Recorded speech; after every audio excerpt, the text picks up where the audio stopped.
Katie,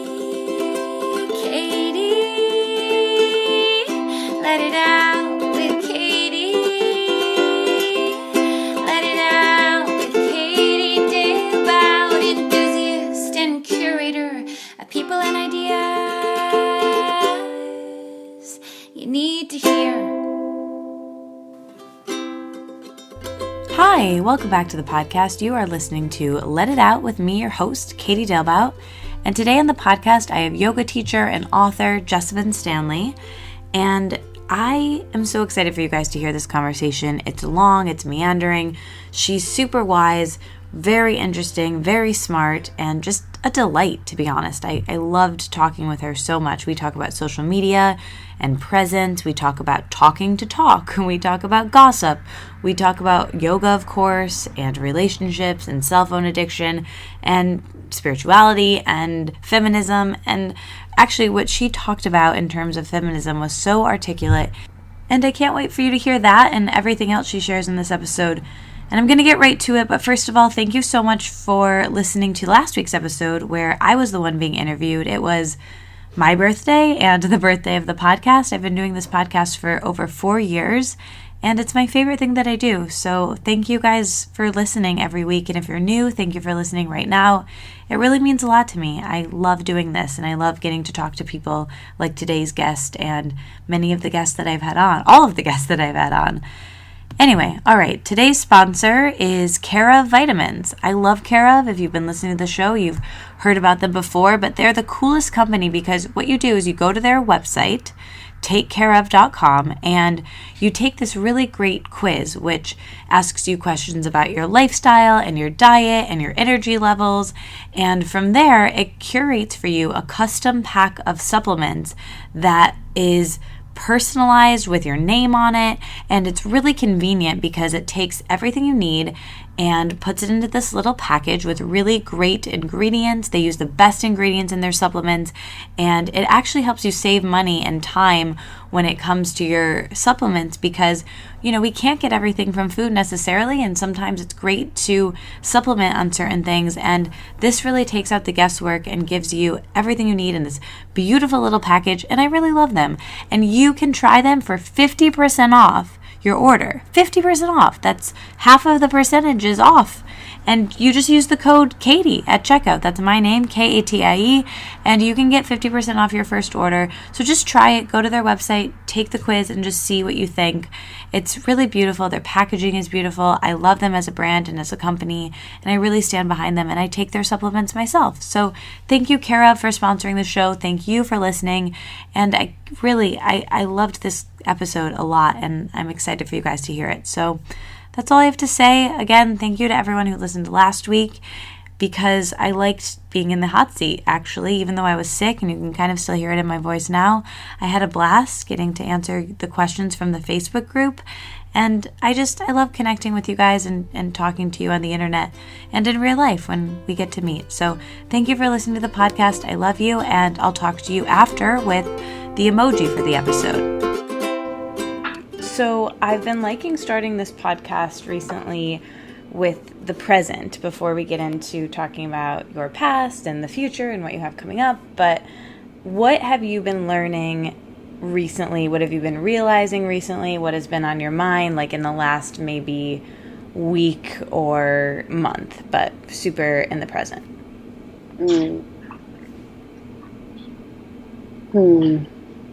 Even something that's just like exciting to you in some way. I mean, I think something that keeps coming up for me is how can I continue to be present for the people that I love?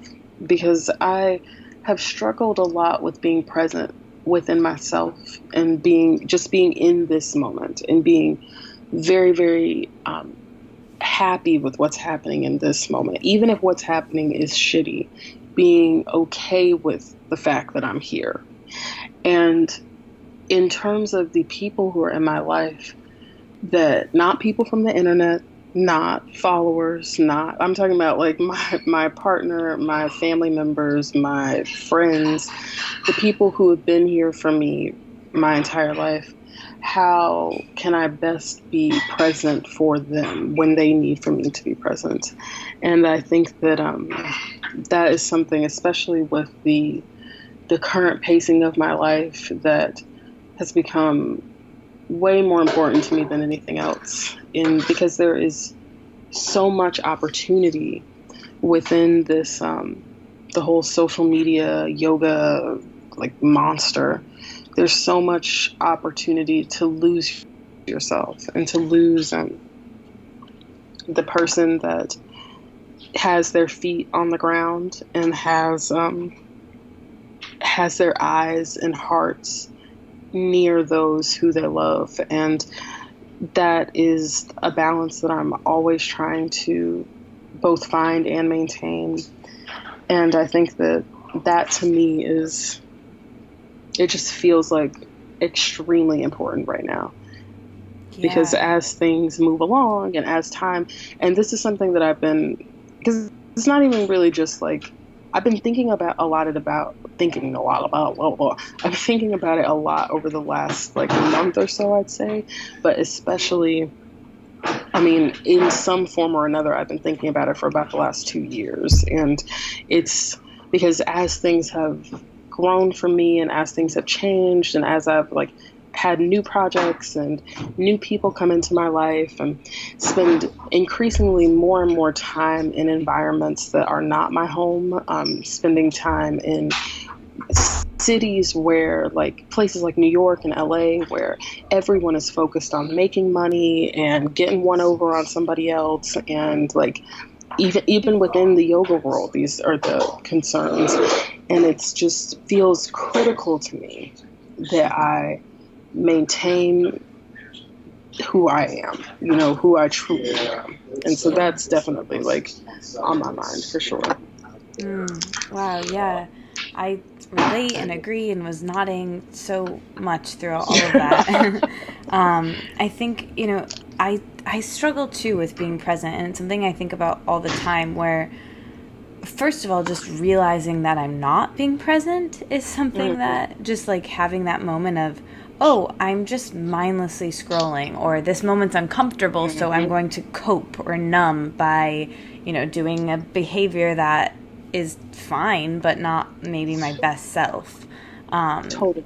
And I guess my question for you is like, how do you realize that you're not in the moment? And when you do remember, how do you remember to come back to it? Because I think for me, it's like, sometimes I notice and I still choose to cope instead of solve, and that's okay, but at least I'm aware. And then there's other times where I'm not even aware that I'm not in the moment and that I'm just on autopilot, and that's where I'm like not okay with it. Does that make sense? Well, I feel like no, that makes perfect sense. I feel like I can't worry about the times when I'm not in the moment, because I'm not in the moment. So like that's not the point. And something that my practice has really helped me become more okay with is that just because you're not doing something the way that you wish that you were doing it, it's fine. A, and B, that's your practice, is to experience that and to sit with that. And so I think that it's more important to celebrate when you do recognize it, because then that will encourage you to continue to recognize it and to continue to like find ways to. And I think that the way of kind of quote dealing with it is it just evolves with whatever the situation is and wherever you are and what's happening. I mean, an example situation for me is like I spend a lot of time in Ubers and on planes, and particularly in the Uber, especially if I like just got off a plane, I'm maybe not trying to talk to the driver. I'm not trying to like learn about how they're from whatever place and they studied what thing and we're doing blah, blah. I'm just trying to sit and maybe look out the window. But because I am so awkward and I always am like, I don't like having conversations with people I don't know. And if I don't want to talk to someone, then I'll feel compelled to like look at my phone or, like occupy myself to some degree. And a practice for me in that is to just not look at the phone, just look out the window, and it's awkward and you're just sitting there in silence. And if they say something and I don't want to talk to them, then I will quickly shut the conversation down and I'll have that interaction. I'll have the thing that I don't want to happen and just let it happen and see how bad it is. And then you see that it's actually not bad. And it's basically that over and over again. It's like, just put yourself into the situation and then, it'll be fine. And then whatever is going to happen will happen. Yeah. And you don't have to obsess over whether or not, like, how you're going to react or what's going on.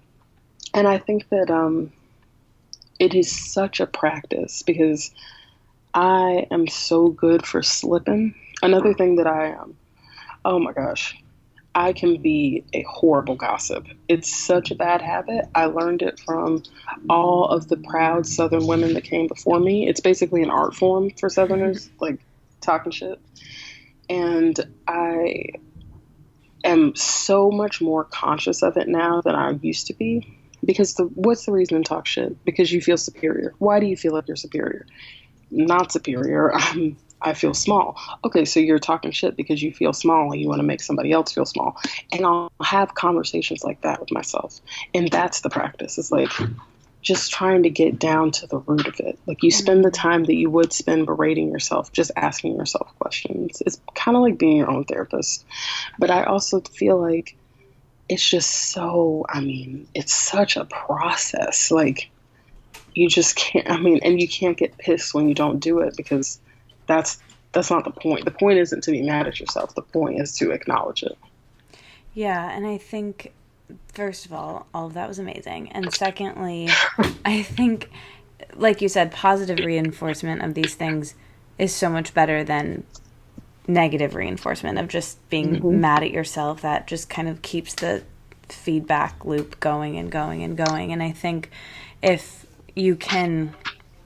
It's that moment before, right? It's like right before, if you can have the awareness, then great. But like you were saying, all of those moments when we don't, it's, we can't even think about because we don't notice them.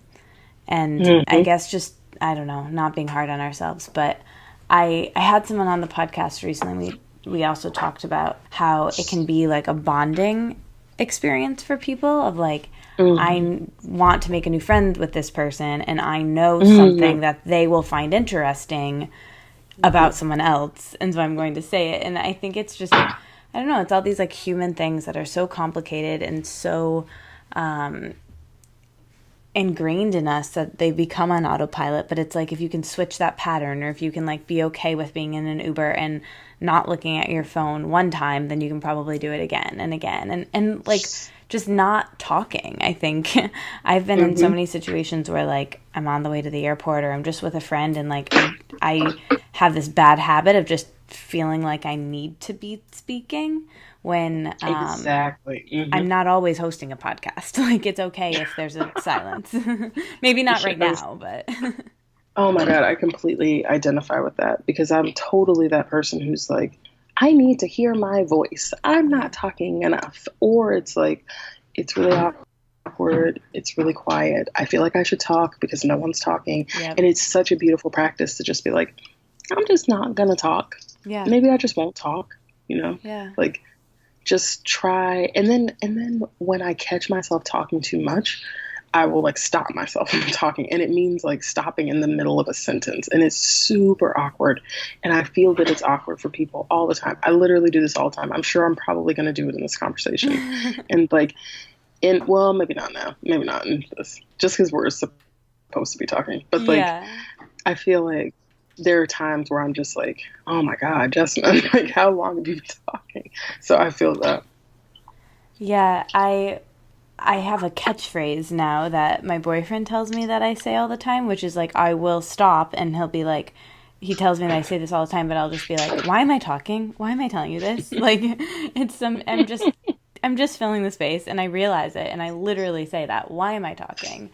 And yeah, I think I definitely do it on this podcast, even where I'm rambling and I'm like, okay, I'm the one that needs to keep the thread going. This feels very meta, like I'm talking about this during, but I'll like lose my train of thought and I'll just be like, well, I have to just keep talking because I could just say, So oh, I great. lost my train of thought and I don't really remember what we were talking about. Here's another question I just thought of, But instead, Oh I my just like God. I feel like I'm doing it right now. I'm gonna just That stop. is amazing. You're not doing it right now. This is hilarious. It's like literally everything I want right here. It's so good. Yeah, it's just so funny. And then we think if we look at our phones, that's like the ultimate, that's an okay time for there not to be talking. Is if you're looking at your phone, it's like then it's okay, which is Yeah, also silly. exactly. And it's so sad though, because I think that this kind of leads into why social media is so popular and why apps like Instagram are so popular,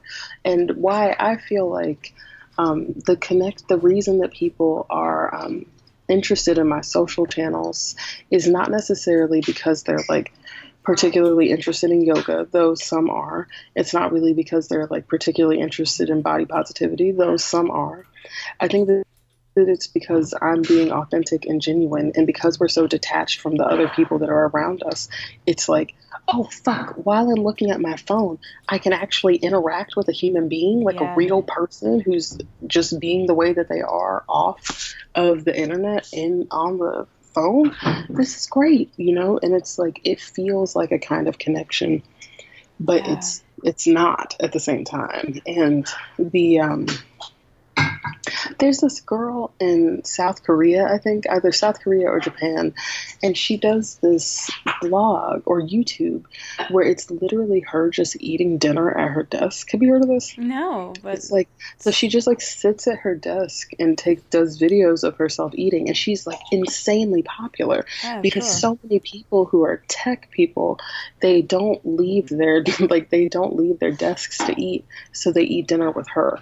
And that Oh, shit is wild to think about because, like, yeah, there's so many people who are having this experience because we live in such a digital age. Like, everything is, we're not connecting with one another the way that we used to. yeah, And I think that, while I think there are a lot of benefits to social media, I think there are a lot of benefits to the internet, obviously.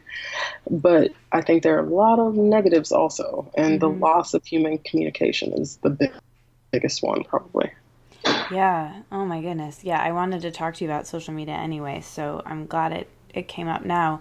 How do you manage your relationship with it, and how do you find that if you can, if any of us even can? I think I'll speak for myself. I definitely am addicted to my phone, and I think most of us are walking around as addicts to our phone. But how do you balance your relationship with it? I mean, like any pre-Android, I definitely feel a strong connection to to my devices, and like I rely on them in ways that I so wish that I didn't. Like, I'm grateful that I learned how to write and learned how to read a map and read not on a computer screen before this wave that we're in right now, because kids, they don't even know how to read a fucking map. Like, they're Yeah. just like, oh, I need map app. Like, they're literally like, what were you doing before map app? And so Yeah, I feel I like that in a feel lot of ways. See, exactly. So it's like I am I'm definitely tapped into it, but in terms of my social media, I feel a very distinct disconnection between who I really am and who is in front of other people. Because even though everything that I put on the internet is genuine, authentic, like this is really how I'm feeling in this moment, there is like curated thought, but only so much as like I just want for my shit to look good. Otherwise, I'm just being raw. But even with that, I mean, people are judging are feeling as though they have a connection with me based upon like less than 1,000 photos on Instagram. Mm. And like, I don't know if the person who posts primarily cat photos and pizza and like work parties, if they feel like all of those things are representative of their life, like that's all that happens in their life. But Yeah. like my life is a lot more complicated than anything that I put on social media. And as a result, and that's on purpose, like there are as much as I talk about things that happen to me, there's so many things that I don't talk about. And it's because if you don't have that disconnect, if you don't have like some, just at least like a half an inch gap between you and the machine, then you will become the machine. And you have to, especially when like your career is based around that kind of work.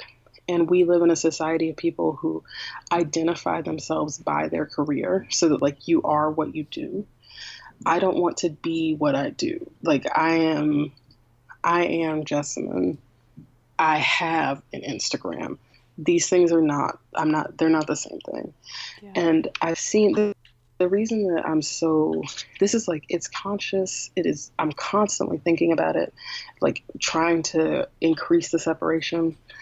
And I think about it a lot because I'm watching people be eaten by this machine. Like every time that I go to like a con, like VidCon, BeautyCon, anytime that you take an influencer trip, anytime that I'm around people who do this kind of work, or even just like, influencer events, especially like yoga influencer events, because this is no more true than within the yoga spectrum of social media. But it's like everyone gets so they get their identities lost in the social media presence, and your identity is something that you can't really, it's hard to get it back. You can, but it's hard. And I think that, okay, I'll give you an example.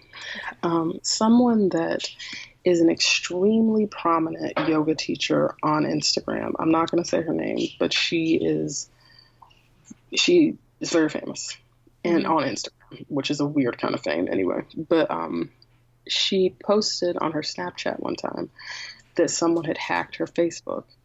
And in the video, she was crying. And she was like, oh my God, like, I feel like they've stolen my identity. Like, I can't believe that somebody did this to me. Actually, I think they hacked her Instagram. It doesn't matter. It's irrelevant. Point is, she was crying about it and she was all upset. And I was thinking, why are you crying about your social media? Because like now, especially because yoga is supposed to be about looking within yourself to see your true self. It's not about like how many people like this profile that they can see on their phone. And it's not even really that having an emotional response to it is a problem. It's showing that response to people to the hundreds of thousands or maybe even millions, I don't know, to the ton of people who are watching you. You're giving them the impression that this is what yoga is, that yoga is all about the perception, that it's all about the imagery, and that that your identity should be tied up in it. And that to me is highly problematic. And I don't really care, because I think that like that, well, then that's the yoga with that you're trying to like figure out. Like, like that's her yoga, that's whatever. But it's also just kind of like, what are we doing here? What is the, I don't know. I'm going a lot of places and I'm talking a lot, so I'm going to stop in the middle of a sentence right there. No, I understand, and I think that that's interesting. I think the thing with Instagram, and I guess why I really like podcasts, because to go back to what we were talking about at the beginning about being present, is that's a whole nother thing, is like when there's a moment and you want to share it, that takes you out of the moment. Whereas like I do like this platform that we're doing right now with podcasting, and I think the reason why I've stuck with it for so long and that I enjoy it is because for this hour or 90 minutes or however long, my phone's on airplane mode and I'm just doing this. Like I'm just in this conversation with you, and if I start to think about, what I'm doing later or what I'm wearing or what I'm eating later, whatever, I am not in the moment, and I literally like the podcast will be ruined because I'll like sound silly, and so I like it forces me to be present with someone and having this like long form conversation, which I think is lost in our lives now largely. And I think that's one of the reasons why podcasts have been popularized, because we've lost these long form conversations in life. So we like to hear other people have them maybe, or have them ourselves. Yeah, I don't know. That's a very interesting. I had also been thinking, like, why are podcasts so popular? And I thought it was because, well, I think it's because of the reason that you just gave, and also because I think this is obviously the next evolution of radio. And I think that humans really have not moved on from enjoying, like, listening to long form radio, like listening to, I mean, there's a reason storytelling. that radio was so pop. Exactly. Like hearing stories and then also going to that, like wanting to feel a connection with someone else.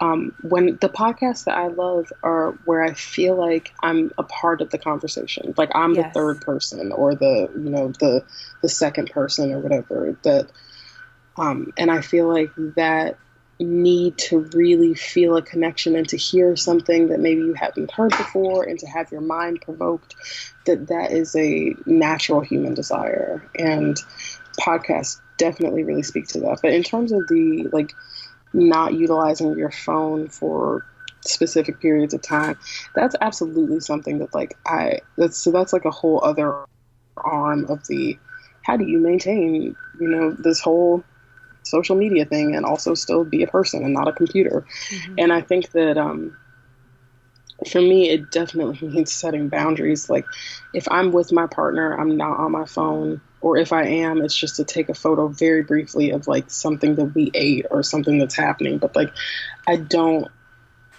want to be engaged then. Like if I'm with my parents, I'm with them. Like I'm not on my phone.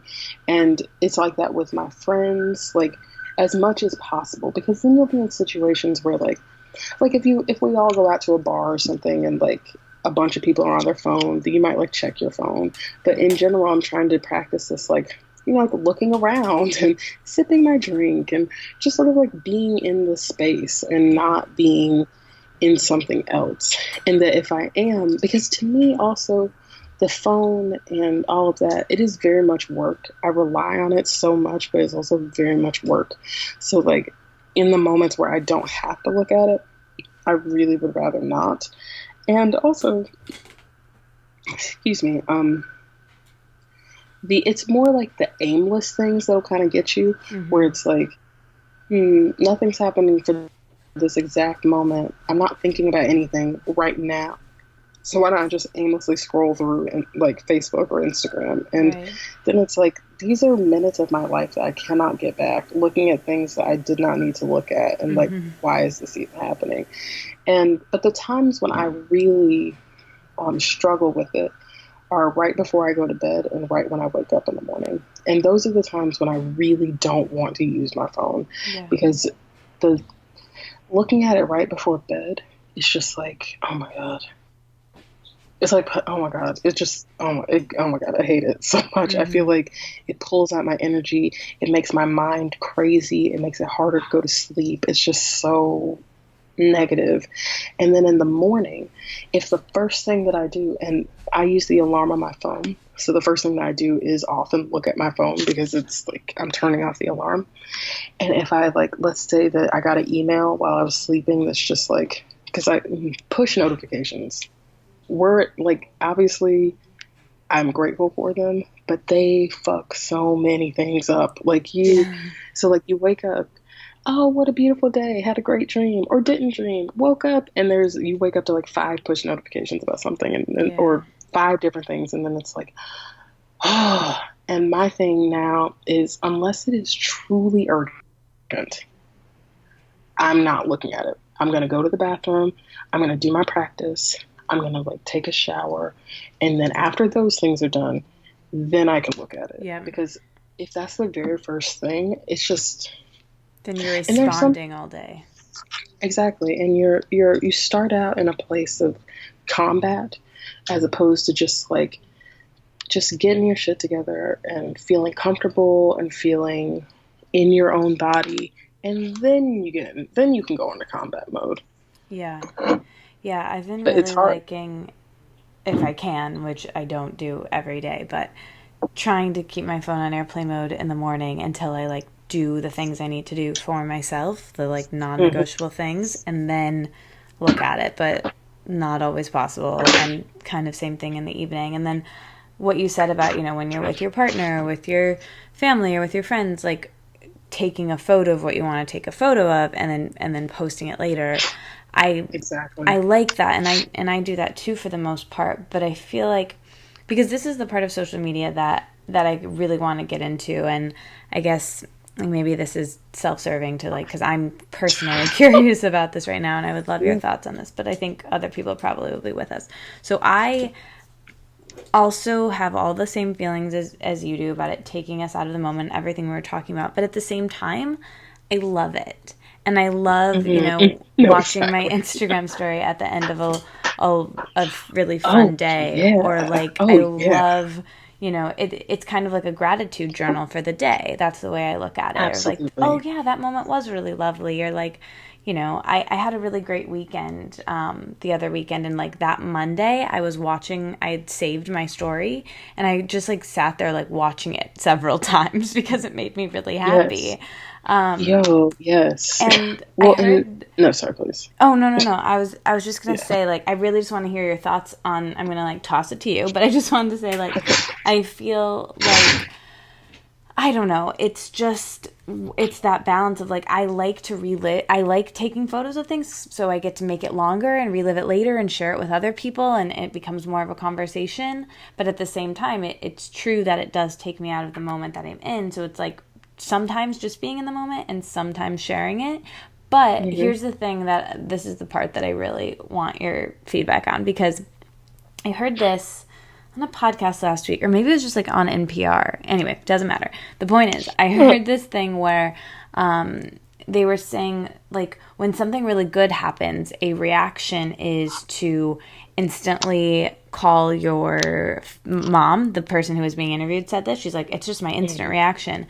And she's I don't even know why, because usually she doesn't even relate or oh, that's cool, but could you have done this, or why don't you come home to see me, or she doesn't even get the reaction that she wants from her mom. But that's her instant gut thing to do, is to call home. And I realized that I have that as well. Again, never get the reaction I'm looking for.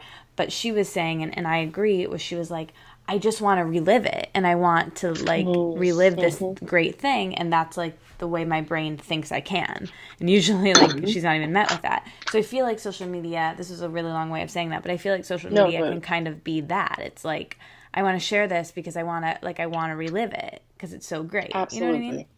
Absolutely. I mean, there's a reason I think that home movies became so popular whenever you could when you could have a camera and hang on, I have to sneeze, sorry. Or maybe I don't. Hang on. Oh, hey, here it comes. Look at the light. I heard that helps.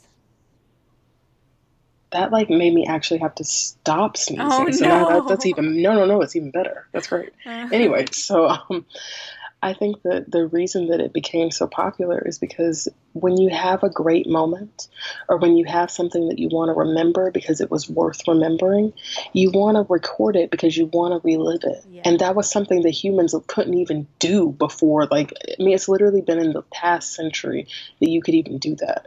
But I think that is something that, that's the reason that people write. That's the reason that people draw. That's because you're recording the idea or the feeling or this thing. We want to hold on to moments. And I think that that's totally, and I think that urge, plus the fact that I've always been a documentarian. I actually, my undergrad degree is in film and video production, and I always have loved just watching people be as they are. I think it's so fascinating, and I love being able to. That's why I the two apps that I really, really like. That even if I didn't use them for for my social channels, the apps that I think that I would continue to use are Snapchat and specifically Instagram stories, because I love that you can it's putting together your own little documentary film that only lasts for 24 hours. Yes. And then you can go back and watch it, and it's what happened to you that day. Yes. And it's so interesting. And I love I love it Like too. that's why I like it. And I don't feel weird about it because it's just a fun thing to do. It's like a project to me. So that Yeah. I'll see things and sometimes the shots are weird and sometimes it's not like really well composed, and then sometimes I'll try to really compose them but most of the time I'm just like collecting it in the way that feels good. Yeah. And I think that that process is really cathartic. And there are definitely days where like I'll record everything that happens and then I'll go back and watch it just to watch it to see like, oh, what happened? And I love watching it clip by. And it's for that exact reason that you and that person that y'all were talking about, where you just want to relive it and you want to feel it again. And I remember one day in particular that I was so last winter I went on a teaching tour of the West Coast and I was dating somebody who lived in San Diego, and we ended our tour in Los Angeles, and we'd been on tour for quite some time, and I was like very, very ready for a break. And I went down to San Diego for a That's week, funny. I'm there and right it now. was, I don't live oh, there, really? but yeah. Weird. Just so funny. Well, Synchronicity. yeah, well, the universe does, but it was, we went to, what is the name of that beach? Coronado. We went to Coronado Beach and we ate mushrooms and like we're out on the beach and we're just like tripping all day. Yeah. And I took all these videos of us like of me like practicing yoga on the beach while we found this giant hole that somebody had dug and then we made it a little bit bigger and then just like got in it just like high Cool. in this hole. And we took all these videos and pictures. And I remember, and I'm not dating this person anymore, and I don't feel like I have nothing but positive feelings for them, but I feel like I saved that video, and every time like I'll look at it sometimes, and I'll just be like, oh, that was such a great day, like it was Yeah. dope, and it's gone now, and I don't need for it to come back. I don't need to do it again, but it feels nice to remember something that felt really good. Yes. Yes. 100%. That's exactly how I felt about that day recently too. And it's like I've also had the opposite of that. And so I feel like it's, yeah, I was glad I was in the moment and we get it. Present. We get it. We love yoga. But sometimes it's really nice to have that. And Absolutely. I don't know. Yeah. It's just No, good to I kind of talk completely about agree. these things and know that like I'm not alone and we all wrestle with them. No, totally. And especially because it's really easy to heap on the judgment when it comes to social media to be like, oh my gosh, I know that I should be engaging more. I know that I should be like doing blah, blah, blah. But then there are some definite positives. And I think that that's one of them for sure. Yeah, yeah. I feel like we really we can land the plane about social media. I feel like we really talked about all the aspects of it. I feel good about. I'm glad we fully had this conversation in both sides of it. So, Okay, so now we can start talking about you. Hi. We must. We must. So where did you grow up? You're from the South, you said? yeah, I grew up in Greensboro, North Carolina, which is about an hour from where I live now, which is Durham, North Carolina. Okay, cool. And yeah, are you from California? No, no, no. I'm from Michigan, actually, and that's where I live Oh, okay. now. Yeah. Do you live in Detroit or do you live in? Yes, I do. I live Okay. there, but I'm actually moving to New York in June. So, yeah. Are you excited? I kind of I am, but I'm also really nervous and terrified. And that is kind of I need to just focus on the excitement, I think, because I think the nervous and terrified part is unproductive, but that's where my mind goes. You're human. Yeah. Yeah. Um, Why are you moving to New York? why or where? Oh, why? Like, Oh, what's making you move? well, I've never lived outside of Michigan, so I just figured it would be a good, I keep saying this, but like a good life episode. Like, I feel like it will Oh, grow me as a person and it will just be interesting. And I have yeah. a work opportunity there. And I kind of want to see what happens. Yeah, that's dope. That's dope. That's a great reason. Thank I you. mean, I don't know Yeah. what else I don't know what a bad reason is. I mean, I guess I can think of a few, but I think that's a great reason. Thank because you. we all need change, and it's like, I think that this is not even where you were maybe going to go with this, but like, I think that, um, again, because we live in a society that is where we identify as who, like what we do is who we are, that when you change location or something, it's like, oh, so it must be because of work. It must be because you're going to make more money. It must be because of like what's the reason, Yeah. And it's like, the reason is that life is long, or maybe it's actually short. And in the time that you spend here, you should spend it experiencing things. Yeah. And that it's important to change your location and change, even if it's just like, even if changing your location is just like getting out of your house, but it's important to change your location so that you can see new things and experience new things and really feel what it means to be alive instead of just working in the same circuits over and over again. Even though I feel like I very much understand people who are like, nope, I found my rhythm. I'm gonna stay right over here. I'm gonna talk to these people. You know what I mean? Yeah. So I think two that's sides, my default, I think, is to do that. And I think that that's okay sometimes, but I think it's like I'm in the phase of my life where I want to shake it up and I want to kind of see what happens. And I'm doing this as like an experiment on myself, And I don't know. I've been saying this, but someone said to me once that stagnation is really the only thing to fear. And and I don't know if that's true, for everyone. I think sometimes people are really comfortable with where they are, and that's fine. And they don't need to move across the country or move to a new city, and like that's cool. But I think for me and for I know tons of people like that, but for me, I think for me to be okay in the world, I do have to kind of do this. So anyway, exactly. Yeah, totally. So you were saying, and now you're traveling a bunch, and you're based there, but you were saying that with this book tour and kind of everywhere that you're going, I want to kind of go back a little bit to, I heard recently, because I kind of spent the day with you listening to you on other podcasts, which was lovely, but I heard you say that you got into yoga in high school, and at first you hated it. Can you talk about that a little bit? Yeah, well, I didn't get into it until I was in graduate school, but I tried it for the first time when I was in high school, and my aunt was really, really into Bikram yoga at the time, and Bikram is very much like, I say that it's cult-like in a very loving way, like not in a, I don't mean to ostracize anyone who's in a cult or to say that I think that whatever. Nothing bad about it, but it's very much like you drank the Kool-Aid. So she's like, oh my God, you'll love it. It'll change your life. It's going to just make you feel so great about yourself and such good exercise, blah, blah.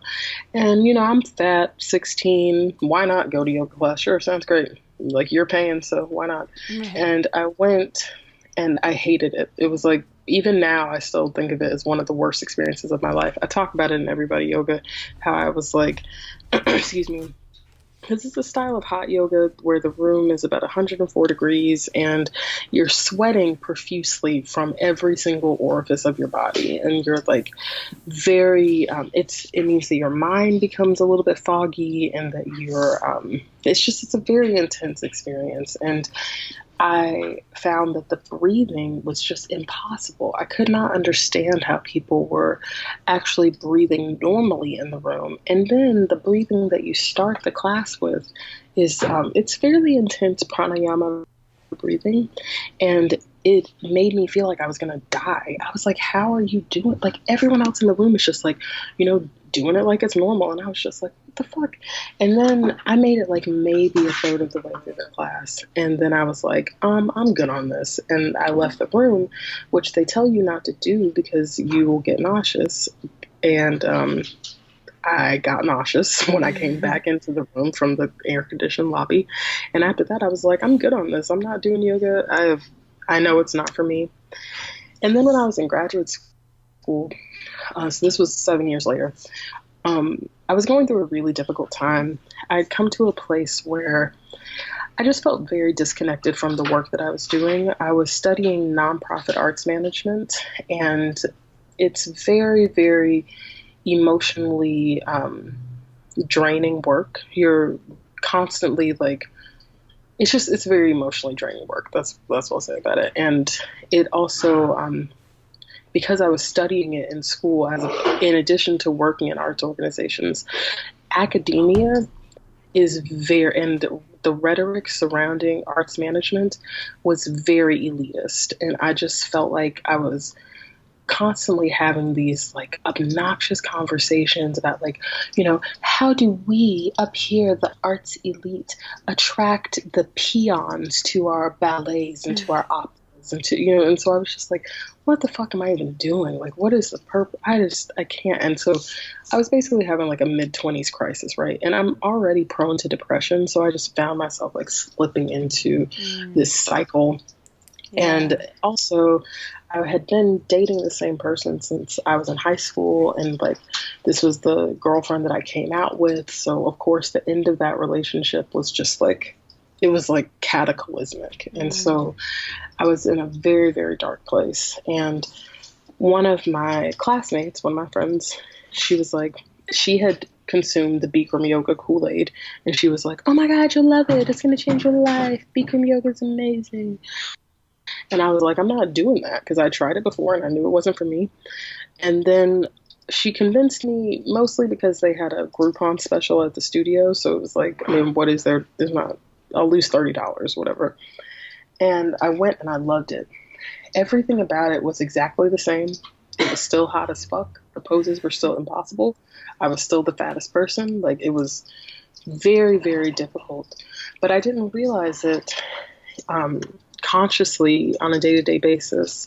But I was not giving myself the space to challenge my reality on a day-to-day basis. I'm just like waking up, go to school, go to work, have the same conversations, go to sleep, wake up, do the exact same thing over again. I was just sleepwalking through life. And yoga gave me the space to like jump over hurdles and to try new things and to fail and because I had spent my life in fear of failure. And to say, yeah, I can't do this yoga pose, and yeah, it's hard as fuck, and I'm real sweaty, and this is terrible, but you know what? I already paid my money, so why don't I just give it a shot? And yeah, I might fall down, but I'm just going to give it a shot. And then when I try and I fall down, but then I pick myself back up again and try again, that shit was transformational for me, because I was not doing that in my day-to-day life. I was not like, when I fall down, I would just stay down and then I'd crawl over to something that seemed like I could accomplish it, and then I would go for that instead. I wasn't picking myself up from the things that I could not accomplish and trying until I could accomplish them. And it translated into really big changes in my life, because I was like, if I'm jumping over hurdles here in these poses and I'm going further in the asana, where else in my life can I go further? What else can I do? And it really did change my life in a very big way. So you're doing the Groupon, you keep going, and you start really liking it. When did you know that you wanted to teach or make it a career and then start sharing on social media?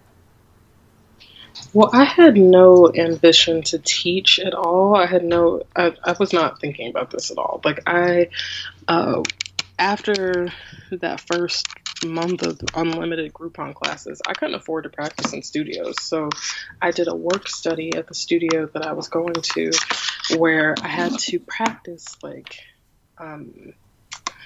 I want to say we had to practice 4 to 5 times a week, and you had to clean the studios, but you could practice for free. And so I was practicing a lot, and it gave me a lot of confidence. It made me confident enough to leave grad school, which was making me so miserable, and move to Durham. And when I moved to Durham, I didn't have any money. I could not afford to practice in studios. I didn't have a job. I found myself, and there weren't work study opportunities readily available. And so I stopped practicing yoga for a couple months. And during that time, some sad things happened. My aunt passed away unexpectedly. I talk about this in the book. I don't talk about that my then girlfriend's brother passed away. My grandma passed away. It was just a lot. Wow. And I found myself slipping back into that place of depression that I've been in before. And I thought, what was making me feel better before? I mean, this isn't like a conscious thought at the time, but like this is essentially what was happening. I was like, what was making me feel better? Yoga? Okay, I just got to figure out a way to do this to some degree. And so I started practicing like 8 to 10 postures from the Bikram sequence that I felt comfortable with, and I'd practice them at home. And it just became this medicine that I would give myself, where I would be like, I got to take my yoga, I got to do my yoga. Like it's going to make me feel better. Yeah. And as time went on, I'm doing this at home, and I'm only practicing the poses that I know. But Instagram had like just come out, and there really weren't that many people on it. And I had it, but I was just like, I just had like pictures of my cat on there. It wasn't really that, I wasn't really utilizing it. And I noticed that there were some yoga people on there, and they were predominantly very serious practitioners and teachers. And I mean, now there's tons of people on Instagram, but this was like there were very few people. There weren't really a lot of challenges. There weren't brands on there pimping everything out. Like it was serious practitioners logging their practices and giving each other alignment tips and feedback. And it was basically like, just a community of yoga friends. And because I was practicing at home, I was very isolated, and I wanted to feel like I was a part of a larger community, and I wanted to get alignment tips from people. And so I started taking photos so that I could log my practice. But I noticed over time that the response I was getting wasn't really from people saying like, oh my gosh, like you should move your hand here, or jut your foot out here, or, pour your weight in here. It was people saying, oh my God, I didn't know fat people could do yoga. And all I could think was, why do you think fat people can't do yoga? There are so many fat people who do yoga. And like, I'm not the first fat Black person to be doing yoga. And I was just like, maybe we have a visibility issue. So if I continue to, log my practice, check my alignment, all this, in addition to having this dope journal, I'll also, like, if anyone thinks that this doesn't exist, then they see that it does exist. And it took me a while to really recognize just how many people were watching me. And in that time, I had so many people reach out to me, like, because this is over years after a certain point. And I had so many people reach out to me like, come teach me. And it was coming from all over the world. And I didn't understand why I needed to be a yoga teacher, because there's literally thousands of yoga teachers. So I was like, I don't need to be a teacher. I mean, I was sort of teaching my friends at home, but I wasn't doing it. I wasn't trying to do it seriously. I would recommend other teachers. I would recommend other classes. Like, I was just like, this is not what I'm trying to do. And, eventually I had enough people say it where I was like, okay, I guess I'll go to teacher training. But like, I couldn't afford to go to teacher training. And I was like, maybe I'll do a GoFundMe, but then that just never materialized. And one time I was talking to my dad about it, and he has never given a fuck about any of this. Like, he does not respect social media. He does not care about Facebook. He doesn't care about yoga. He was pissed when I dropped out of grad school. He told me it was going to be the mistake of my life. And he was still, I think even to this day, is salty about like me, just completely dismantling his idea of what I should be doing. But we were talking one day, and by this point, I'd had a fair amount of press notoriety. And we were talking, and he was like, well, your mom told me that, something's going on with this yoga thing. What's going on? You were in People? And I was like, yeah, blah, blah, blah, blah, da, da, da. And he's like, well, are you going to do something with this? I mean, are you going to be a teacher? And I was like, well, I don't have the money, so like, I don't know. I don't know, maybe, but I just can't afford to go to teacher training. And then he's like, well, how much money does it cost? And I was like, it's $3,000. And he was like, well, what if I could find a way to get you $3,000? Would you go do it then? And I was like, if this dude who is so anti everything, if he's saying that I should go go, then this is the universe saying that I need to do it. And like, Yeah. it was no small thing for me to go. I had to, I had a day job, and this was whatever. I had 2 day jobs, and like, I had to leave and be gone for a month. And I think of my practice and my life as very much before teacher training and after teacher training. Because what I realized during that period was that the reason there have to be so many yoga teachers, and really the reason why all of us should be yoga teachers, is because everyone has their own set of experiences that is unique and devastating and heartening and so complex. And that experience will be inspirational to someone. It may not be for everyone, but it could be for at least one other human being. And if you can be reflecting your own search for truth within yourself, really living in the pursuit of an authentic life, then that is worth sharing with other people so that they can be inspired to do the same in their own life. Yeah. And I had a number of experiences during that month that really just transformed the way that I saw the practice and the way that I saw myself. And ever since then, I've been like I literally left teacher training and was like, okay, well, let me try to get to all the people who said that they wanted me to come teach them. Mm-hmm. And that's literally what I've been doing ever since. Oh. And I don't feel like I am, I have had so many different kinds of goals. I'm interested in so many different things. And I'm not the kind of person that's like, because there are some people who are like, I'm going to be a yoga teacher and I'm going to set out to do this. And this is going to be a great career move for me. I never felt that way. And it was not something that I aspired to do. And as a result, I just feel like I'll do it until I'm not meant to do it anymore. And then I'll stop doing it. But for now, clearly I'm supposed to be doing it. Mm. Do you remember the first yoga class you taught? I do. What did that feel or at least, like really scary and nerve-wracking. I mean, like the first official class to people that I did not know.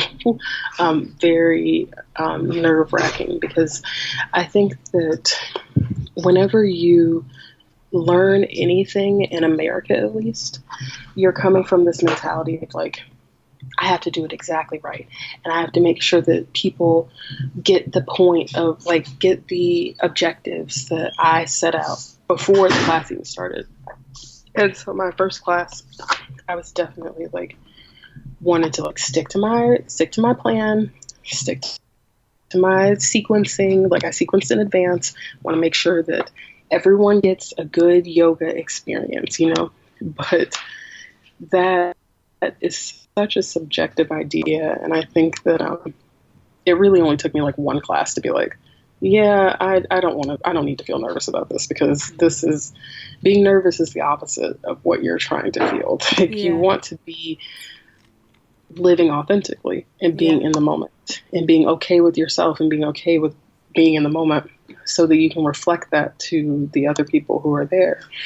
And that's definitely something that has, while it took me like one class to figure out what I did not want to feel or what I did not want to do, I feel like I'm learning every single time that I step in front of a room of people. Yeah. Always learning something new.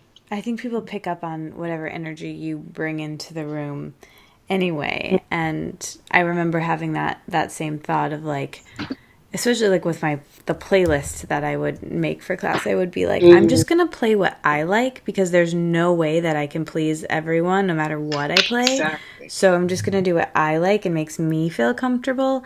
And then, you know, some people like it, some people won't. But there's something like, and the thing I remember from when I asked you that question, I thought of this, but the first time I taught was just say, I think I said like, lift your right leg to the sky or something, and just watching a room of like, you know, 20 people do what I said, it was like, whoa, I could tell them anything right now and they'll do it. It was just a weird moment of like that hitting me.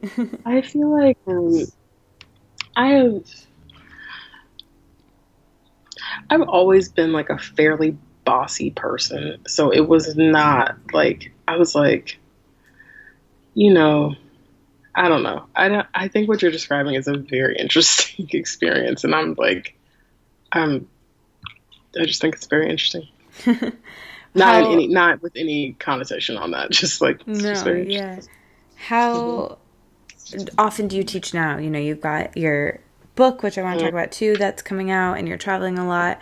Do you teach in Durham? Do you teach when you travel?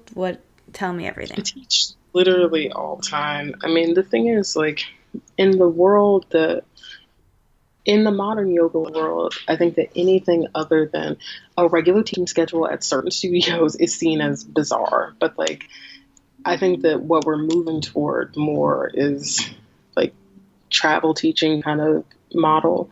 And in that model, it just kind of varies depending on the week. Mm-hmm. So when I was not traveling so much, I taught a very full week of classes. Like I taught 3 group classes and a bunch of privates during the week.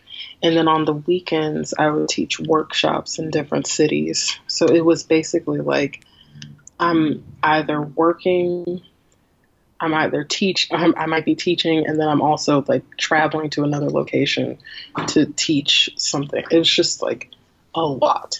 Yeah. And now it's gotten to a place where I teach not necessarily every week, but definitely like on a pretty frequent basis. And it's also not just teaching like a group class, it's teaching online. So like last week, for example, I was in Seattle shooting a video series, and like that's a whole week of classes. No one is in the class, but I'm teaching. No one is physically in the class, but I'm teaching to a camera, which is that is a student, and it should be considered a student. Mm-hmm. And that is its own kind of experience.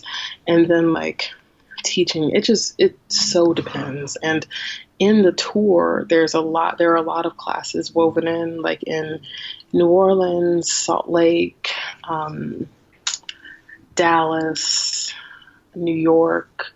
There's a bunch of different ones, but and then even in the speeches that I do, there's some seated breathing and sometimes movement. And I think that I tend to think that I'm teaching most of the time that I'm in front of other people. Like, it just depends on what format that takes. Yeah.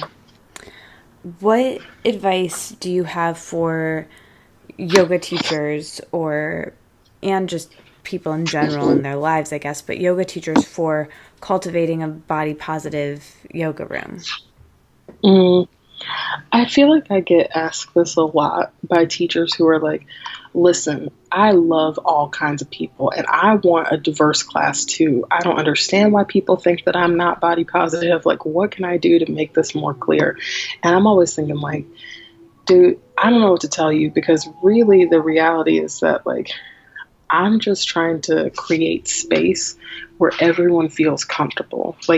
And that means, because so often in the yoga world, like there are all these unspoken rules where it's like, or people feel like there are unspoken rules about what you can wear, how you can move your body, what your hair should look like, how much you should be sweating, how much you should be farting, what you can eat, even what you can eat, exactly. Like there's just so many different things. And my rule of thumb is to just not have any rules. Like there are no rules. You just show up as you are. And even if you don't get out of child's pose, even if you just sit and watch the whole time, that's your yoga for the class. That's it. And I think that a lot of times there's a tendency to feel like your ability as a teacher is only measured by how well you can execute and instruct asana. And I think that leads toward obsessively picking out things like problems with the way that people practice their asana. So that as a teacher, it's like you're teaching really well if you are showing someone like really how they should be practicing the posture in order to get the most benefit from it. But the reality is that this person, especially like a brand new practitioner, they do not need your eyes on them all the time. They don't need you obsessively staring at them, especially if they're fat bodied or if they have mobility issues, or because when you draw so much attention to them, that's just making them resent themselves, resent you, and resent the practice. And then that leads to not having a body positive environment.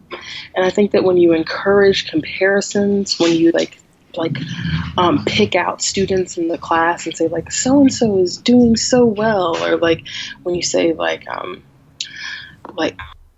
there's just so many different things where you create hierarchy, where you create rules, and we do it unintentionally because it's a product of, again, like Western education standards. But I think that the hardest thing for me to accept as a teacher, and I know that it must be difficult for everyone, is that my practice is not the practice of my students. And regardless of the experience that I think that someone should have or could have, they're going to have the experience that they need to have. And all I need to do, my only thing that I need to do is make space for them to have that experience.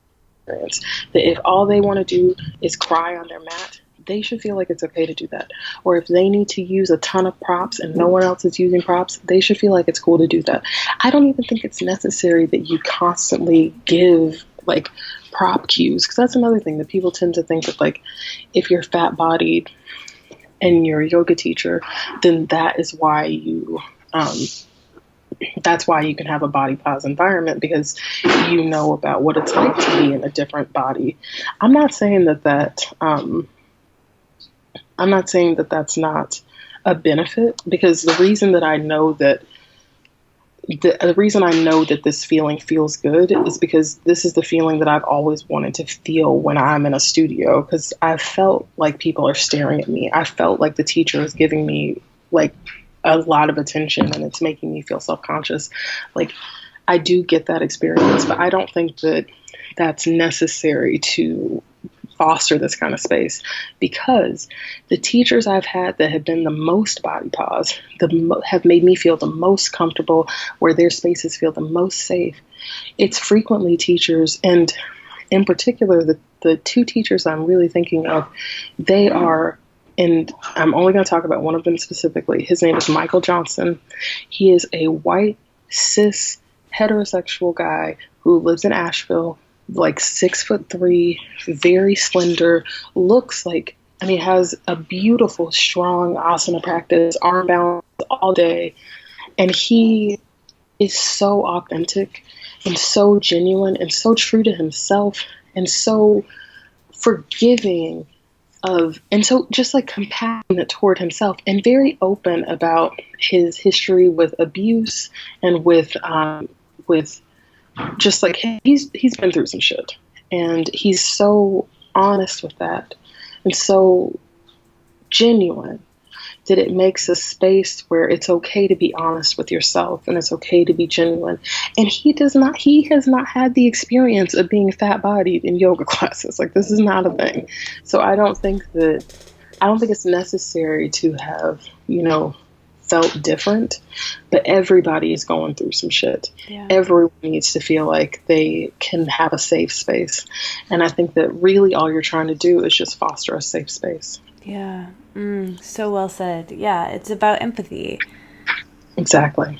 Oh, yeah. What about on the other side of that, about students and people who might not ever want to or think that they can't try yoga because of the body that they're in and getting into comparison? What advice do you give people in that situation? We are constantly comparing ourselves against one another, and it's hard to say, like, it's hard for me to say that what you really need to do is just get over it, because I understand that, like, you can't just get over it. This is like, it's not just going to be like, oh, you know what? I don't want to think about what other people think of me. Oh, now I don't anymore. Like, it doesn't work that way. But at the same time, the only thing that is going to work is if you just start to acknowledge that anyone who would make you feel bad about yourself feels bad about themselves. Yeah. And they are concerned about the way that other people see them. And they're just, we all are constantly reflecting shit onto one another. They're just reflecting that onto you. So if you can say, I'm not going to be concerned with how other people feel about themselves, then you can start to think, how do I feel about myself? And it's like, if you are in a yoga class and you're worried that people are going to stare at you, and you're worried that you're going to be the fattest person or the tallest person or the person with the most rolls, I don't know what, all the different things. If you're worried about that, you just have to think you know what? People are going to stare at me. Because that's what's going to happen. They're going to stare at you. You have to accept that. You can't think that, and you can't say that this is a bad thing. People look at what they don't understand. And just because someone looks at you doesn't mean that you don't deserve to be present. And this is something that I have come to after obviously quite a bit of meditation and practice. But I also think that even from the very beginning, if you just catch yourself in one moment of saying, you know what, I don't care. That one moment is going to get you in the door, or that one moment is going to get the mat rolled out. And that's all you really need is that one moment. Because once you get there, you can stay there. You can leave, but you can also stay. And recognizing that you play a conscious role in your own reality, you play a conscious role in your own happiness and whether or not you're going to feel comfortable. If you can stay in that space, then it's a lot easier to accept and to move forward and to try new things. And I mean, yeah, that's funny. Yeah, I'm talking a lot. No, that was lovely, and it's kind of like we were talking about at the beginning about, if you do it one time in the Uber, not disengaging and just looking out the window and being okay with that. Same thing as going to a class. If you do it one time, you can remember how that felt, and it's easier to do it again. Exactly. So I want to ask you the questions that I ask everyone, but first, tell us about your book and how it came to be and what the process of writing it was like. It's beautiful, and I'm just so happy that it exists. But tell us what it was like for you and what it feels like, for it to be out in the world now. Well, basically, since I started posting on social media, I've had so many people Instagram me and Facebook and Twitter and Tumblr and email, always asking how did you start practicing yoga? How can I start practicing yoga? I've always wanted to do it, and I see that you're doing it, and I just want to do it. And I'm always thinking, how the fuck do you think I could possibly answer that question right now? I don't have time to write you every single thing that it took for me to do this. And furthermore, why don't you just look it up on Google? You could have put this question into Google. And then when I would Google it and be what comes up if you just are beginner yoga, or how do you start practicing yoga, or what is yoga? It was so confusing. I'm yo, I know the answer to these questions, and I don't even this Google search is so damn confusing. Is it a religion? Is it is it an exercise thing? Do I need to move to India? What's meditation? I don't get it. Yeah. Exactly. #unclear. And so I was I get why people are asking this question. And I also don't people ask me to recommend books to them. And I'd be I can't recommend a book. And then I was I should just write the book, honestly. And that's how the book came to be. And so it's really, because I cannot tell you, I have an inbox that is stuffed full of this particular question from so many people. So if someone is listening to this and they sent me this email that was never responded to, I'm so sorry. But my response is this book, because now I've answered, how do I start practicing yoga? And the thing is, a lot of people think that when they're asking, how do I start practicing yoga, that they're really asking, what do I buy so I can start practicing yoga? Or what classes should I take? What style should I do? What is the right answer? And you're asking that, but you're also asking, how did you, Jessamyn, a fat Black girl, how did you start practicing yoga? And how did you keep practicing yoga? And my answer to that question is not bullet points. It's I have to tell you why I started practicing yoga and the things that happened to me in my life. And so that's why the book is like, it's part instructional, but also part memoir. And I talk about my struggles with body image and the things that happened in my family and things that are not so, and my problems with love and with substance abuse. And those stories are not like so it's not like, wow, your life was so terrible. Oh my gosh, so many things have happened. It's just like, damn, that's happened to me. That's happened to me. Like anyone could read that book and be like, I've had this kind of thing happen to me.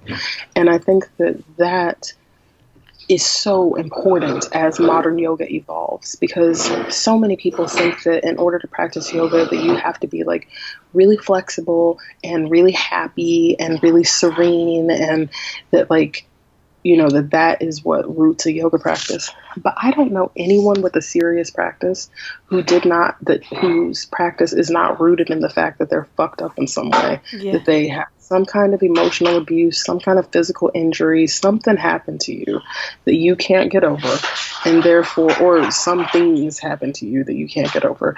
And the yoga is helping you to move into yourself and to move away from those things.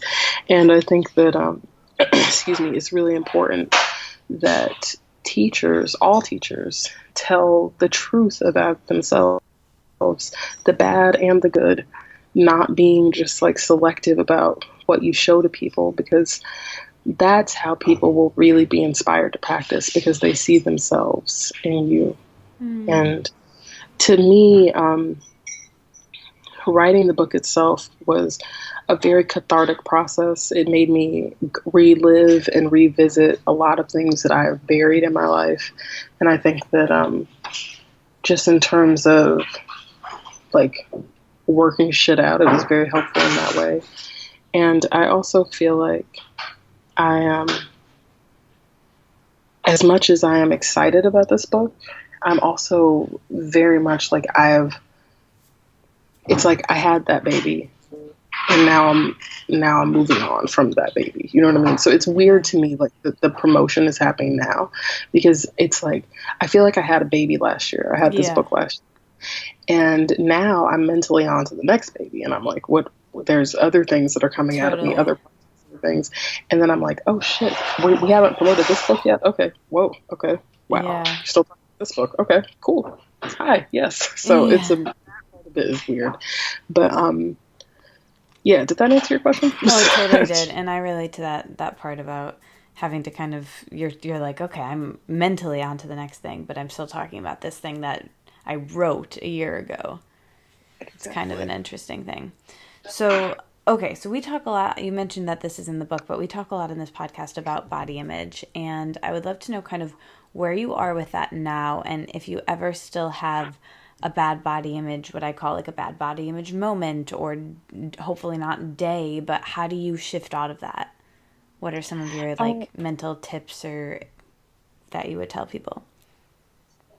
To just be really conscious of it. Like we were talking about before, just like acknowledging that you had the moment where you did not feel good about yourself, and say, like, or where I did not feel good about myself, and just be like, really focusing on the positive, and and trying to analyze, why am I feeling like I'm not happy right now? Or why do I feel unsatisfied right now? And frequently, if you really ask these questions of yourself, there are things that are going on that are making you unhappy with whatever kind of, because it's so true that this is a journey. And I really do think of self-body hate as it's very much an addiction. And I feel like it's an addiction that I fed into from a very young age and have spent decades becoming really, really good at. And as an adult, I feel like, excuse me, I'm very much still in recovery from that, and still feeling like, every day is a new day. I'm always like having to remind myself that the opinions of others do not matter. It's not something where it's like one day you turn the corner and you never look back and you always feel good. It is a day by day thing. And I think that when like, let's say that I'm out to eat and I can tell that someone is like paying attention to the food that I eat, or I'm wearing clothes that are very revealing and I know that people are looking at them, I just have a tape that plays in my head and I remind myself, I don't care what other people think. It doesn't matter. It's like a conscious thing. Like I'm pushing the tape deck in my mind. I don't need the opinions of other people. Why do you care what other people think? Who cares? Be happy. You were happy when you left the house, so you're happy now, right? Like these kinds of things, because otherwise it's so easy to just slip back into those patterns. And before you know it, you've been like shit talking yourself for a whole day or a whole week or a whole month or a year or whatever. And you can't get that time back where you could have just been happy with yourself, at least for moments, even if you're like constantly flip-flopping back and forth, just trying to stay in a place of satisfaction is it's work for sure. Yeah, absolutely. But that awareness is key for anything. Awareness is key. Yeah. So, How do you define your feminism? And have you always been a feminist? How did you find it? I did not always consider myself to be a feminist. I don't think I really started to understand what feminism is until I was in college, and then I became militant.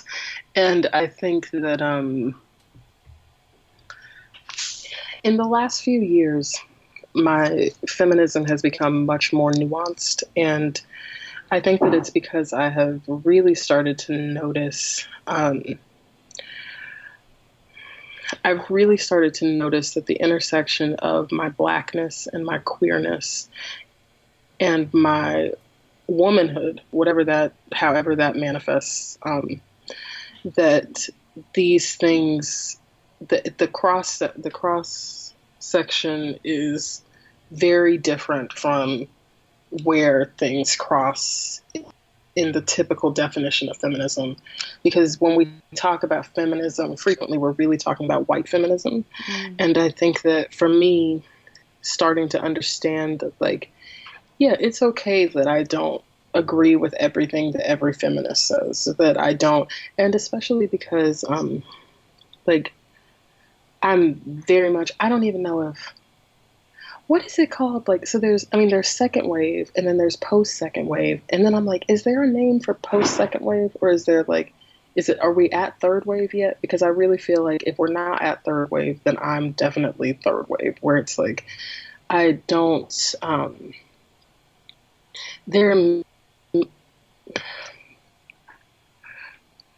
I find myself, questioning some aspects of feminist theory, and it's mostly just because it's because I can afford to, quite frankly, because my generation lives in a time that is different than the generation before, and because I grew up watching MTV and watching like Britney Spears and Madonna make out on TV, and that like my understanding of this world is very different than the second wave or even the post second wave. And I think that when you add all the other qualities in, it's a volatile cocktail. But I mean, I absolutely still consider myself to be a feminist. It's just with more baggage than I had before. Yeah, and really focusing on the intersectionality that every feminist should be thinking of if they actually are a feminist, if that makes sense. But it's hard to, when you're like, when we're all in our own unique journeys. Like, I don't begrudge anyone who is like, doesn't have the same views as me, because like, why would you, I think I think the most important thing that we can all do, and the thing that happens the least, is listen to one another, and listen without feeling as though you're under attack, and not listening like with thinking, how can I gain from this? Just listening. Yeah. And not listening like, well, who had it worse? So whoever had the worst scenario, the worst experience, then we'll fight on your behalf. No, everybody is dealing with their shit. And I think that we just need to be doing more listening to one another. Yeah. Yes, yes, yes, yes. Oh, I could listen to you all day. I could probably talk all day, but I could talk to you all day too. This is great.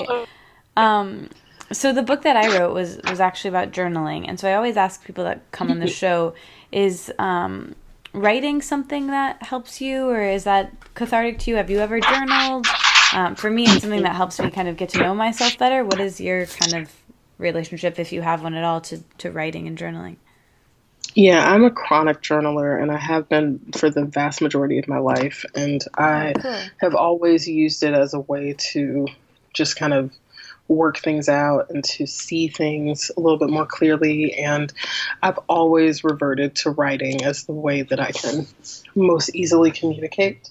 It's a lot easier to me than speaking. But I think that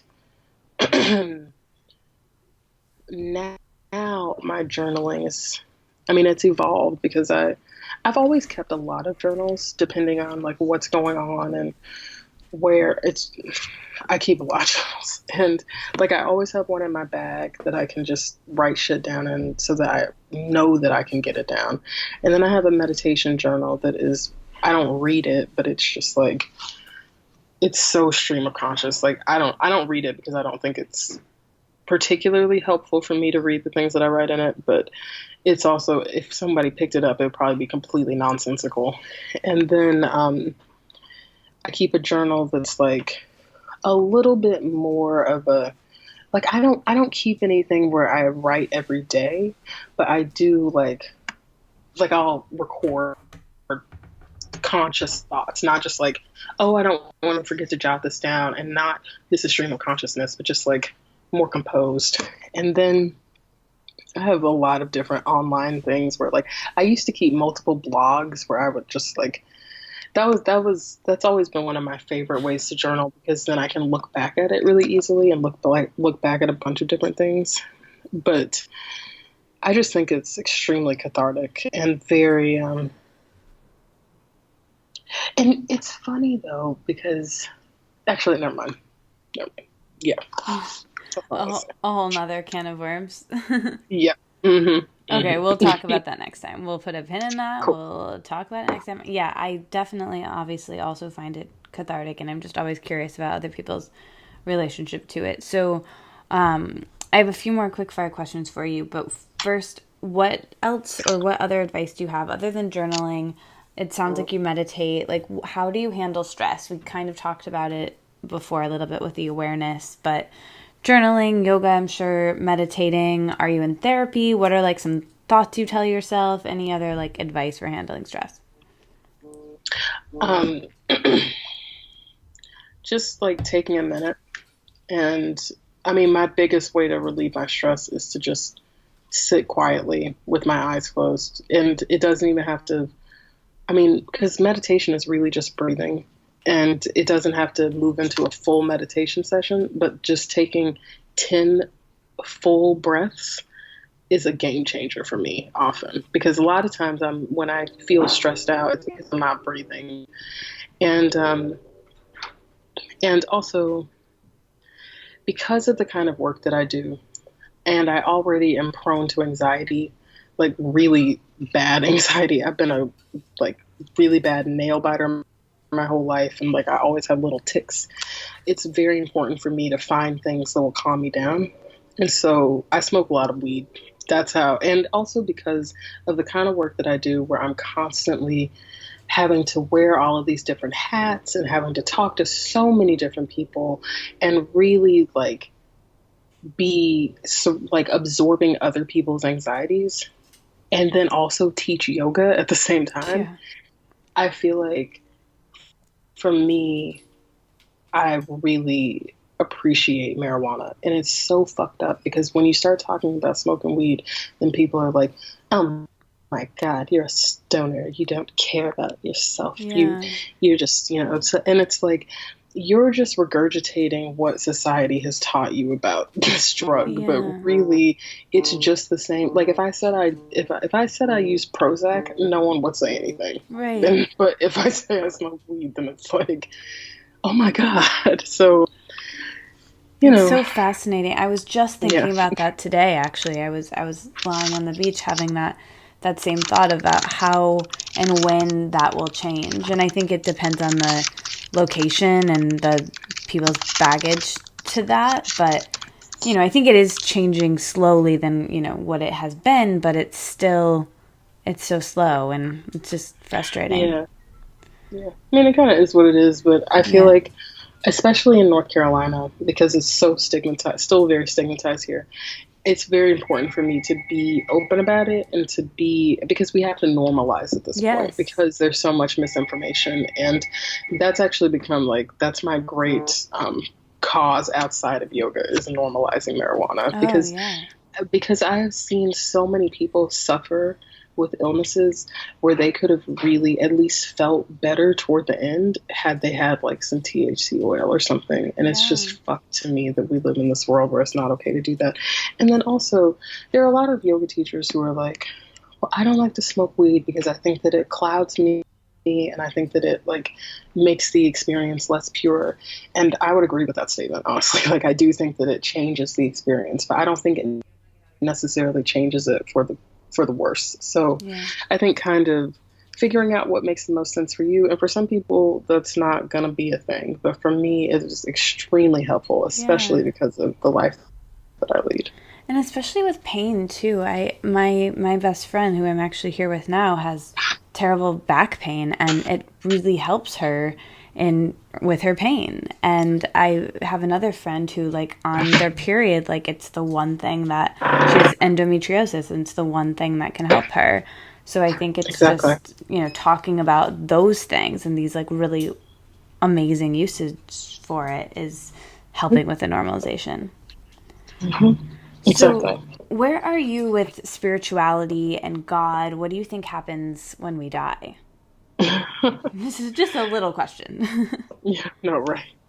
I mean, I don't think about it. That's the main thing, and I don't think about it because I don't think that it matters, and I think that whatever is going to happen is going to happen, and I think that the one thing that I do know is that everything that we everything that we do is connected to some degree. It's just too this life is too poetic, and there's too many moments of like, mm, that's orchestrated somehow. There's just too many Yeah. moments to not feel like this is moving together in some kind of tandem. And I think that for me, um, sorry, um, oh my goodness, sorry. Oh, that's I okay. think that for me, um, I see the spirit that passes from my nose, from my lips to that of other creatures and then back again. And I think that that kind of connection is so, it's just so powerful and all consuming. And I can't think about anything more than that because even that is more than I can comprehend. And I grew up in an extremely religious household, and it made me very skeptical of religion for the first, like, for the majority of my 20s, honestly. And I feel very different about that now. And I think that religion is kind of its own thing. It's not the same as spirituality. I feel like I'm an extremely spiritual person, but I also feel like the religion that I was raised in, the Baha'i faith, I still feel a very strong connection to it. And I do still feel like I'm a Baha'i. I think that that's probably an accurate way to characterize me. But at the same time, I do so many things that Baha'is are not supposed to do. Like I drink and um, I am openly queer, which is not something that is typically condoned in the Baha'i faith. And I think that that made me feel like I had to be at odds with my faith. But, I think that you just kind of feel what you feel, and that could change with the day. And I don't think that you have to put a label on everything. And I don't think that everyone has to think the same thing. I don't think there's one way to feel about all this. And because at the end of the day, again, it doesn't matter, because whatever's going to happen, it's going to happen. Yeah. So, I'm just going to focus on being happy here and trying to foster happy and present and truth and authenticity. And that's all I can really do. Well said. Oh my gosh. There are so many more things that I want to ask you, and I didn't even get to ask you like a lot of the questions I ask everyone, so we'll have to have another conversation someday. But yeah, I'm sorry I rambled, but oh my God, that was great amazing. to talk to you. I loved it. It was so great to talk to you too. The name of this podcast is Let It Out. So when I offer that to you to let it out, is there anything else you feel like you didn't let out that you want to share? Or I just want to make sure we've like wrung you dry and everything you feel complete, and anything else? Definitely feel like I've listened to my own voice plenty for today, for sure. Okay, cool. Well, this was so much fun, and like I said, I think you're amazing, and all the work that you're doing is so important. You're amazing. And I think the wonderful. work you're doing is important, and I think you're wonderful. Thank you. Cool. Thank you so much. Well, friends forever. Yeah. Yes, cool. Forever and ever. Cool. Well, be safe out here. It was so nice to talk to you. So nice to talk to you too. Keep in touch. Yeah, absolutely. Hopefully I'll get to meet you when you're in New York next, and I'm eventually there too. Yes. It'll happen. Yes. I'll look forward to it. For sure. Cool. Well, we'll be friends on the internet until then. Exactly. Cool. Well, have a good rest of your day. Good luck with the book tour and everything. Thanks, Katie. Have a good day. You too. Bye. Yes, bye. All right, that was my conversation with Jessamyn Stanley, and I loved it. I hope you did too. I'm going to tell you the emoji to tweet at me, to Instagram at me, and let me know that you're still listening to me rambling. But first, let's talk about Care of one more time. Remember, they're the supplement brand that I love that sends you curated packs of vitamins based on your nutritional needs, your lifestyle needs, and it's wonderful because not only is their packaging beautiful, which of course I love, not only do your personalized packs of vitamins say your name, but if you use my code Katie at checkout, you can get 50% off your first order. That's half off of your order. So try them out. It supports the podcast. It supports your body's function. It's fantastic. All right. Thank you again for listening. If you're still listening, the emoji for this week's episode is the water fountain. It's just, the water spout and the cup. It's a new emoji. I haven't seen it. I haven't really had a chance to use it.